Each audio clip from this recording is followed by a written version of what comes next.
बीते कुछ दिनों से पाकिस्तान लगातार भारत को लेकर अनर्गल बयानबाजी कर रहा है, लगातार उकसावे वाली बात करता है। दरअसल भारत ने ऑपरेशन सिंदूर के बाद सिंधु नदी जो जल समझौता था उसको रद्द कर दिया। अब यह पाकिस्तान के लिए गले की फांस बन गया है। पाकिस्तान बौखलाया हुआ है। भारत ने ऐसी चोट दी है जो उसको रह रह कर दर्द दे रही है। अब पाकिस्तान पीपल्स पार्टी के चेयरमैन बिलावल भुट्टो जरदारी ने सिंधु जल संधि को सस्पेंड करने को लेकर भारत को एक नई धमकी दी है। उन्होंने इस्लामाबाद में एक प्रोग्राम के दौरान पाकिस्तान की न्यूक्लियर पॉलिसी का जिक्र किया, यानी परमाणु नीति का जिक्र किया है। उन्होंने चेतावनी दी है कि देश के जल अधिकारों को कमजोर करने की किसी भी कोशिश का राष्ट्रीय स्तर पर कड़ा जवाब दिया जा सकता है, यानी कि हम इसका जवाब न्यूक्लियर बॉम्ब से भी दे सकते हैं। अगर आसान शब्दों में मैं आपको इस भाषा को समझाऊं तो इसका मतलब यही है कि हमारी अगर राष्ट्रीय नीति, हमारी जो न्यूक्लियर वेपन की पॉलिसी है वो ये है कि अगर हमारे राष्ट्रीय हित कुछ भी इधर उधर होंगे, हमारे देश को सुरक्षा या आर्थिक चुनौतियां इस तरह पैदा की जाएंगी, तब हम इसका यूज कर सकते हैं। तो सिंधु जल समझौता जो हम रद्द किया गया है ये भी हमारे लिए इतना ही महत्वपूर्ण है, क्योंकि इससे हमारे पानी का अधिकार हमसे छीना जा रहा है। अब बिलावल भुट्टो को कौन समझाए कि न्यूक्लियर पावर की पॉलिसी और का पूरा अच्छी तरह से वो अध्ययन कर लें। पावर किसके पास है पाकिस्तान में न्यूक्लियर पावर की, वो भी जरा देख ले, और अगर ये देख ले कि उसका इस्तेमाल किन परिस्थितियों में करना होता है ये भी जरा सा पढ़ लें। इस्लामाबाद में आयोजित एक इंटरनेशनल सेमिनार में बोलते हुए बिलावल भुट्टो ने सिंधु जल संधि को रोकने के भारत के फैसले को पाकिस्तान की न्यूक्लियर पॉलिसी से जोड़ दिया। आपको बता दें कि भारत ने पिछले साल 22 अप्रैल को पहलगाम में हुए आतंकी हमले के बाद सिंधु जल संधि को सस्पेंड कर दिया था। भारत ने साफ कहा था कि खून और पानी एक साथ नहीं बह सकता। इसके बाद से पाकिस्तान में कोहराम मचा है और वो अंतर्राष्ट्रीय समर्थन हासिल करने के लिए इस्लामाबाद में एक कॉन्फ्रेंस करवा रहा है। पाकिस्तान ने सिंधु जल संधि को लेकर मंगलवार को एक अंतर्राष्ट्रीय सेमिनार आयोजित किया। इसमें भुट्टो ने तर्क दिया कि इस विवाद को सिर्फ पर्यावरणीय राजनीतिक मुद्दे के रूप में नहीं बल्कि राष्ट्रीय सुरक्षा और अस्तित्व से जुड़े मामलों के रूप में देखा जाना चाहिए।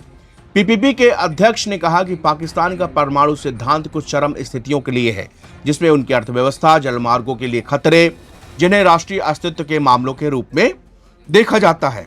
बिलावल कहते हैं कि पाकिस्तान की न्यूक्लियर पॉलिसी के जो मुख्य पहलुओं में से एक ये है कि देश की अर्थव्यवस्था का गला घोटने या उसके जो वाटर रूट्स है यानी कि जल मार्गों को बाधित करने की कोशिश, उन पर दुर्लभ स्थितियां आती हैं जिनके बारे में पाकिस्तान ने कहा है कि इनसे परमाणु जवाबी कार्रवाई हो सकती है। बिलावल भुट्टो ने कहा कि अगर पाकिस्तान की पानी तक पहुंच को सीमित करना परमाणु तबाही जैसी स्थिति पैदा करता है तो इस्लामाबाद को इसे अस्तित्व के लिए खतरा मानना चाहिए, जिसके लिए व्यापक प्रतिक्रिया की जरूरत है। उन्होंने कहा कि अगर पाकिस्तान के जो जल स्रोत है उनका बंद होना परमाणु तबाही यानी कि न्यूक्लियर आर्मगेडन जैसी स्थिति पैदा करता है तो पाकिस्तान को इसे सिर्फ पर्यावरण के मुद्दे के तौर पर नहीं देखना चाहिए बल्कि इसे पाकिस्तान के अस्तित्व के रूप में दुनिया को देखना चाहिए, जिसके लिए मिलकर सैन्य जवाब देने की आवश्यकता है। पाकिस्तान की लगभग 80% कृषि भूमि और अर्थव्यवस्था सिंधु नदी प्रणाली के पानी पर निर्भर है। संधि के मुताबिक पूर्वी नदियां जैसे कि रावी, ब्यास, सतलुज का पानी भारत के पास है और पश्चिम नदियां सिंधु, झेलम, चिनाब का पानी पाकिस्तान को मिलता है।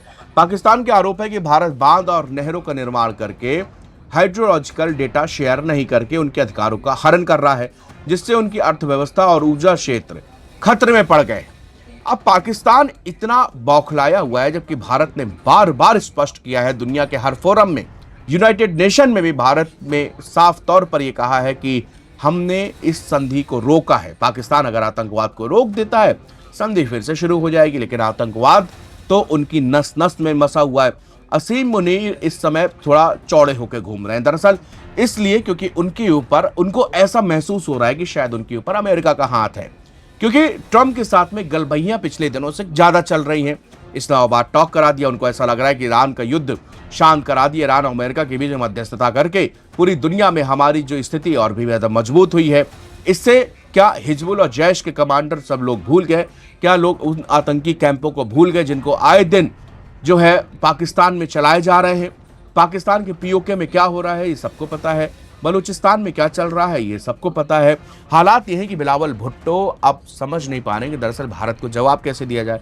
इसलिए एक इंटरनेशनल ये सबमिट कर रहे हैं कि यहाँ पर हम बता पाएं कि हमारे ऊपर कितनी ज्यादती भारत ने कर रखी है। अगर ये भारत गिनाने लगे कि आज़ादी के बाद से हमको कितने जख्म पाकिस्तान ने दिए और हमारे कितने लोगों की जान गई, तो शायद हम लोग इसकी संख्या को गिनना मुश्किल पड़ जाएगा। आज भारत ने एक कड़ा स्टेप उठा के पाकिस्तान को जवाब दिया है और पाकिस्तान से साफ तौर पर कहा कि खून और पानी एक साथ नहीं बह सकता।